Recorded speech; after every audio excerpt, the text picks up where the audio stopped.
L'enfant qui ne parlait pas. Il était une fois dans un village reculé entouré de montagnes silencieuses.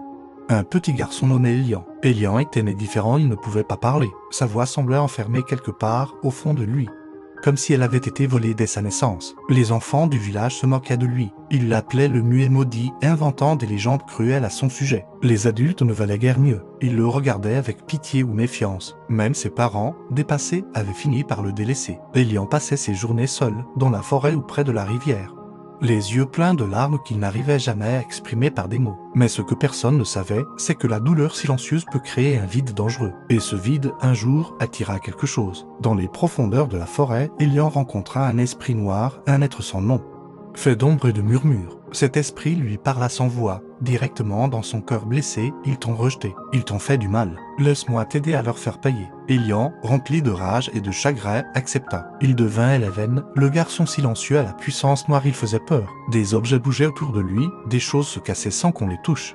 Et les enfants qui l'avaient humilié commencèrent à vivre des cauchemars terrifiants. Le village sombra dans la peur. Plus personne n'osa s'approcher d'Elian. Mais un jour, une jeune fille arriva au village. Elle s'appelait Liora, ce qui signifie la lumière. Elle venait d'un autre endroit, avec sa propre douleur, mais un cœur pur. Elle vit Elian assis seul près de la rivière, les yeux pleins d'un vide profond. Elle ne le fuyait pas. Elle s'assit à côté de lui, sans parler, juste en lui offrant un sourire chaque jour. Elle revint. Elle lui montra comment dessiner ses émotions, comment jouer de la musique avec ses mains, comment écrire ses pensées. Peu à peu, l'ombre en lui commença à reculer. Mais l'esprit noir n'était pas content. Il tenta de s'emparer de Liora, mais Elian s'interposa. Ce jour-là, une bataille invisible eut lieu dans son cœur, entre la vengeance et la guérison. Et pour la première fois, Elian cria, pas avec sa voix mais avec son âme. Un cri si fort, si lumineux, qu'il fit fuir l'esprit maléfique. Une larme coula sur sa joue. Il regarda Liora, et pour la première fois, un murmure s'échappa de ses lèvres tremblantes, « Merci ». Depuis ce jour, Elian commença à guérir. Il ne devint jamais un bavard, mais il apprit à parler avec ses yeux, ses gestes, son art. Le village changea aussi, lentement. Ils virent en lui un survivant,